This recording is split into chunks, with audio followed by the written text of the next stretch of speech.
আজকে এখানে পাইনাপেল কেনা হয়েছে, তো মাহির আজকে ফার্স্ট টাইম খাবে পাইনাপেল। তো তুমি একটা নিয়ে টেস্ট করে দেখো কেমন লাগে।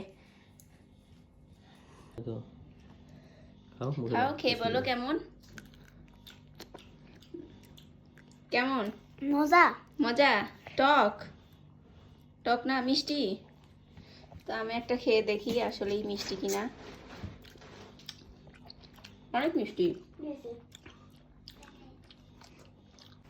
এখানে কাসন দিয়ে পাইনাপেল গুলো মাখিয়ে নেওয়া হচ্ছে, কাসন আর লবণ দিয়ে। তো আমি এখন একটা টেস্ট করে বলবো কেমন হয়েছে।